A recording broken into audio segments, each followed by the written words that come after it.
center of the freshwater spring center. عين البلد. البلد. And this is the freshwater spring of the village. Now we talked about Rashbi and the Jewish tradition about this place. We know that this place was exist as the town of Becca because Josephus Flavius, you heard about Josephus Flavius? Yes. Okay, so he wrote about places, especially when he was a commander. Before he became Josephus Flavius, he was Yosef ben Matityahu, and as a fighter of the Galilee, in the lower Galilee, he also wrote about all the around the Galilee and the upper Galilee, and he wrote about a Jewish group of people that lives over here in Becca. So probably if you believe and if you base your information about Josephus Flavius, there was a village over here, a Jewish village at that time. We're talking about the 1st century. Later on, in the 2nd and the 3rd century, Rabbi Judah the president, have you heard about him? You'll be in Beit She'arim, Rabbi Yehuda Anasik. We'll be there in a few weeks.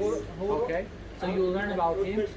He was the one that actually signed the Mishnah in Tzipori, and you'll be in Tzipori and in Beit She'arim, and he also wrote about a list of places in the Western land, Galilee. and one of the pieces of places is over here at Becca. So we heard about this place twice, from Josephus Flavius and also from Rabbi Judah, the president.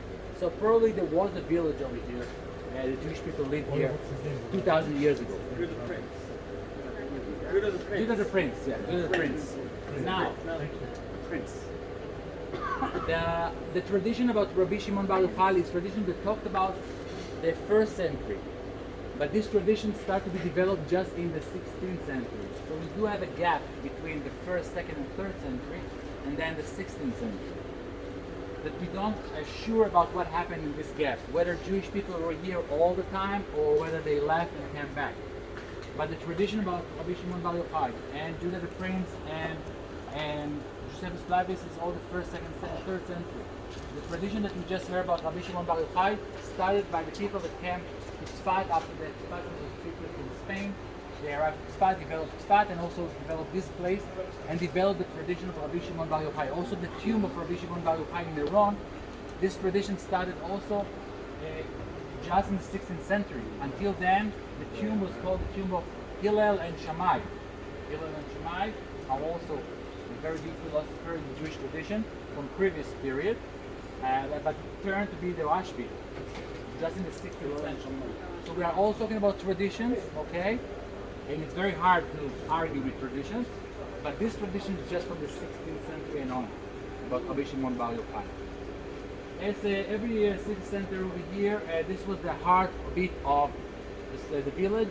People came over here, as you can see over here. This is an ancient picture of this place. By the way, Saleh. This is Saleh.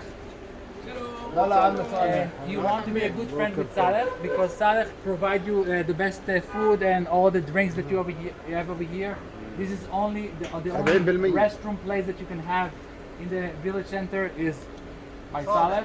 So you want to be a good friend with Saleh, and he also provides you with these tools over here to explain to the people. Okay. So this is Saleh, very, very important person of the village. So this is how it looked like in the ancient times when people came with their donkeys and with their kids to take water from here. Today, of course, all the village is connected to the pipes over here, to the national system. But over here, it used to be that people's story came all the way to here to the village En El Balad, to the village spring. Yes. Now, another important thing that happened over here, in 1920, there was a young researcher that went to the Galilee and started to have a research. His name was Yitzhak Ben-Zvi. Yitzhak Ben-Zvi was a very, very young man that really liked to research and to find different kind of places all over the country, and especially in the Galilee. And he came over here in 1920s and he saw people over here, and he said they look Arabs, but they speak Hebrew and they pray in Hebrew. They speak also Arabic, and he didn't understand what is going on.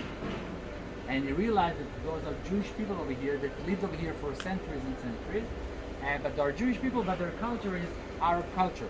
And those are the Jewish people in Kihin that lived over here for many, many, many years. He was enthusiastic about this place over here. He really loved this place, and he decided to invest over here. And later on, when he became the second president, Yitzhak Ben-Zvi in the 50s became the second president of the state of Israel. Second president. after Chaim Weizmann. He was the second president, and he came over here, and because he knew this place already, he invested over here and he renovated. He helped to renovate the synagogue, the ancient synagogue that was here. He has a very good relationship with the druze community over here, and also with the Christian community, especially with the Mahul family. And he was the one that actually allowed the Mahul family to open a new section for the Christian people over here. Move it. Okay, sorry. What was the name of the Jewish people that lived here? Jewish. Jewish people. No, you said something. Jewish people of Western Galilee. The ones that Ben Steve owned when he came in. They call them Jewish people with Arab culture. Jewish people with Arab culture. The Mahmoud family was a Christian Arab family over here, and they wanted to have their own neighborhood in the 50s outside the village. And officially they are not allowed because this was an agriculture land over here, so they were not allowed to open this village. But as the second president over here and someone who really loved the place and the village and the people, he allowed them to do it and to extend over there. The place is called Bukei Arabia. Bukei Arabia, the west part of Kiev. Okay, I have a question. When the Jews came to live here, you said in 1920 there was a Jewish population. When did the Druze establish The question was when did the Druze arrive over here? The Druze. Druze. When did the Druze came over here? 11th century? 11, you said. Okay, in the 11th century they ran away from Egypt? Some of them, most of them went to the mountains of Lebanon. From the mountains of Lebanon they came to this area. We're not sure exactly when.